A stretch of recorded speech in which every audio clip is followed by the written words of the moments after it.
Okay, Assalamualaikum warahmatullahi ta'ala wabarakatuh. Magandang gabi po sa inyong lahat. Ako po si Lorna Ariston, isang leader ng Filipino Muslim community ng Malaysia.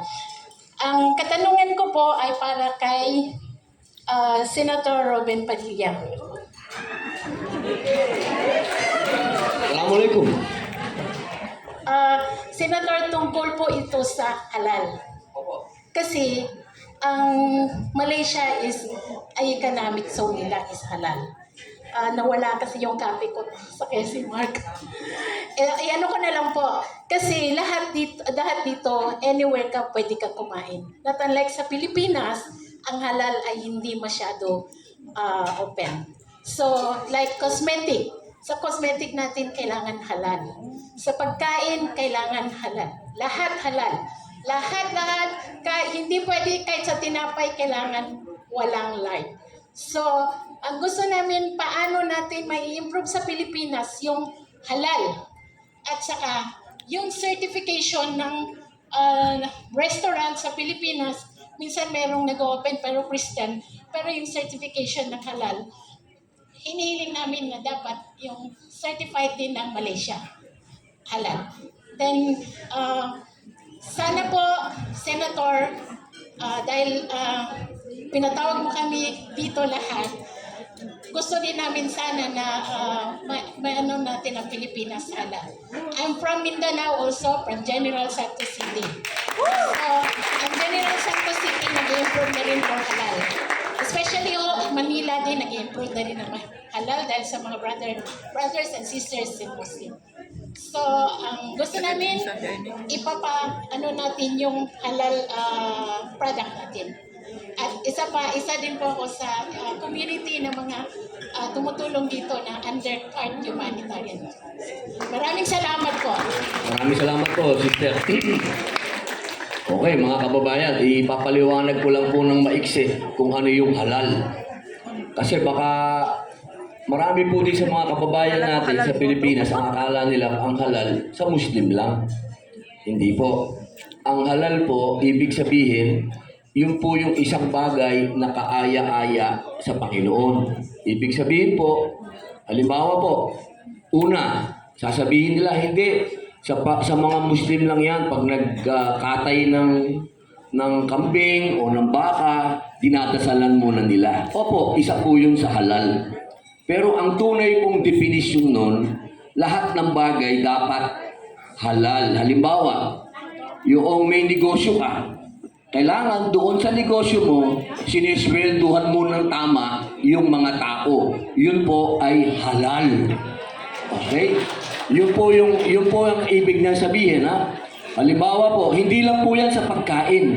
Lahat ng bagay, kapag ginawa mo na kaaya-aya sa Panginoon, yun ay halal. Kaya po, sinasabi po ni sister na sana sa Pilipinas, ma-encourage natin yung halal. Kasi nga po, alam naman po natin, pati po mga negosyo sa Pilipinas, minsan ang sweldo ng mga tao ay binabarak pa. Yun po, hindi yun halal. Kaya sister, ako po ay kagagaling ko lamang po sa Brunei. Pinag-aralan ko po, kasi alam niyo naman, magkapit-bahay ang dating magkasama ang Brunei at Malaysia, nagkaroon lang ng Malaysian Federation, nahiwalay yung Brunei, pati Singapore. Pero lahat po ng tao dito sa Malaysia, pare-pareho sila ng Singapore, ng Brunei, pare-pareho pong multicultural. Ito pong halal industry, katulad po ng sinabi kanina ni brother, ano ba yung pwede natin gawin? Isa po itong negosyo. $1 billion po ang halal industry sa buong mundo. Kaya po dapat talagang pasukin ito ng Pilipinas. At katunayan po, ilang beses na po natin itong hiniring sa Senado. Dahil po sa Pilipinas, 12 po ang nagse-certify ng halal. Kaya ang gulo-gulo. Kaya po gagawin natin ngayon, isa na lang. Kaya po ako nagpunta ng Brunei para tingnan po doon kung paano nila ginawa na isa lang ang nagse-certify ng halal. Sister, pinapangako ko po sa inyo na hindi mapapako. Kaya po tayo umiikot sa iba't ibang Muslim country para makahingi po tayo ng mga idea kung paano natin ito maisasagawa sa bayan natin. Pero uumpisahan muna po natin sa farm. Kasi kailangan po makita muna ng mga kababayan natin na hindi Muslim, na tayong Muslim ay sumusunod sa pagiging halal. Kaya po, tandaan po ninyo, napakaganda po nito dahil ito ay billion-dollar negosyo. Ito po ay mapakaganda para sa Pilipinas dahil ang Pilipinas po, kung titingnan niyo po sa kasaysayan, total kasama po yan dito sa ating KKK, ang Pilipinas po, bago dumating ang Kristyanismo, nauna ang mga Muslim. Kaya po, napakalaking bagay kung dito sa Southeast Asia, maimbitahan natin sila sa Pilipinas bilang mga turista at doon sa Pilipinas, may halal goods and restaurants and hotels. Yun lamang po. Maraming salamat. Mabuhay.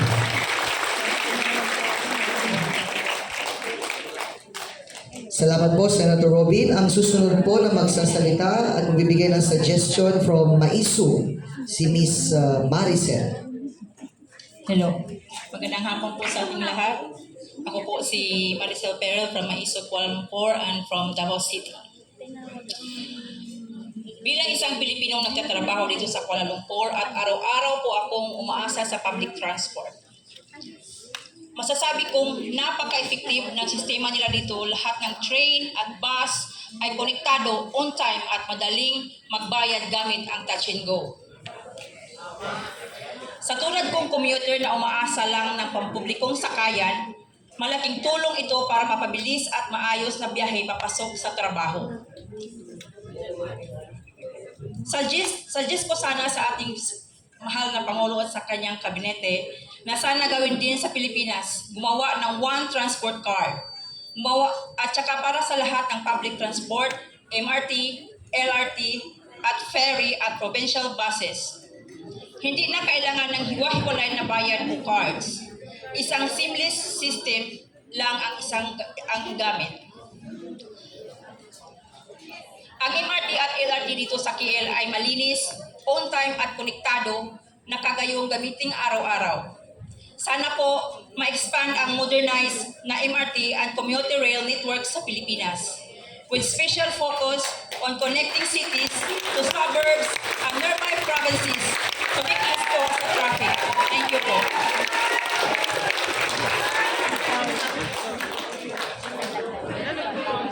Wala naman yatang tanong. Di ba? Suggestion yan, no? Walang tanong, ano? Lahat po kami ay sang-ayon po sa sinabi ninyo.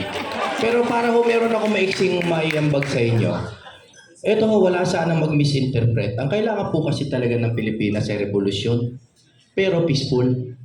Kasi po, hanggat hindi po talaga nababago yung uri ng ating pamahalaan, kahit ano pong best practices ang kunin natin, hindi naman natin ma-implement. Alam niyo po, kung basahin niyo po yung Why Nations Fail, napakagandang libro niyan. Napakagandang libro. Lahat po ng demokrasya, one common factor, lahat ng effective democracy, may effective trains. Nakalagay po yan sa Why Nations Fail, ha?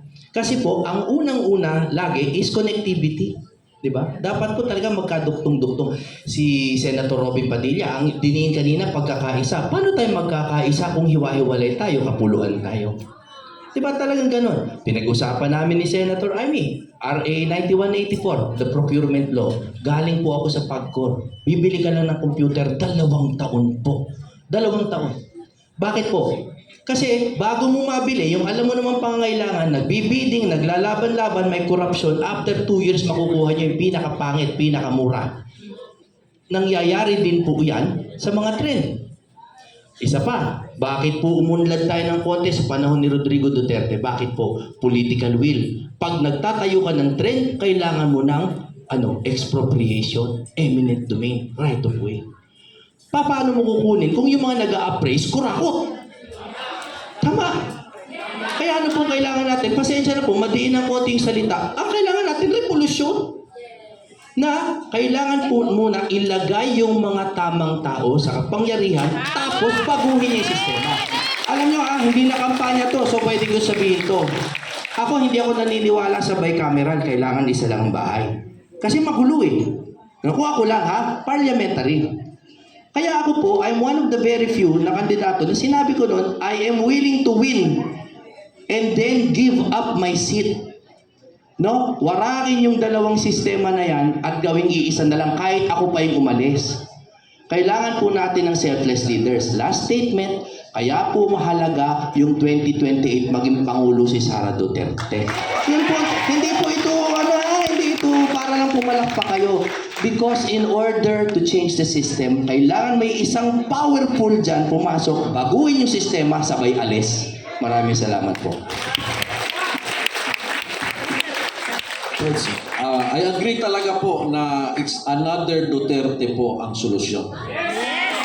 Ako po'y taga Davao, kinsa ito namutana.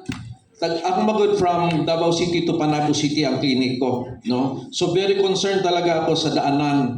So si Tatay Digong ang nag-start ng tunnel ngayon. May tunnel na ngayon, the longest tunnel, matatapos na tulong ng Japan.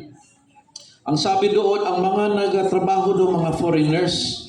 So maganda din pala yung mga foreigners ay patrabaho kasi kailangan matapos nila sa lalong madaling panahon kasi gusto nilang bumalik sa bayan nila. At saka mas may quality kasi sanay na din sila. And soon, matututo na din tayo sa technique ng tunneling, etc. I was always observing the Mindanao Railway Transit kasi apektado ako niyan. Gusto ko sana mag-train na lang papuntang clinic. Naka-drawing na po. Tsaka may binili na pong ng mga lupa nung nandun si Tatay Digong. Ano nangyari sa Mindanao Railway Transit? Yun na yung dream mo. Nakasulat na hanggang Cotabato. Wala nang pondo daw. Kasi si Tatay Digong, hindi siya takot kung ayaw ng mga congressman sa kanya. Ito ngayon, hindi nagawa ng railway transit kasi kailangan bigyan sila para may pang-ayuda. So, kailangan ng another Duterte po na presidente.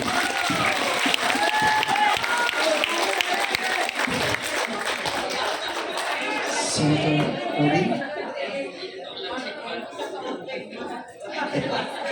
Maraming pong salamat, Doc Marites and Attorney Jimmy Bondo. Ang susunod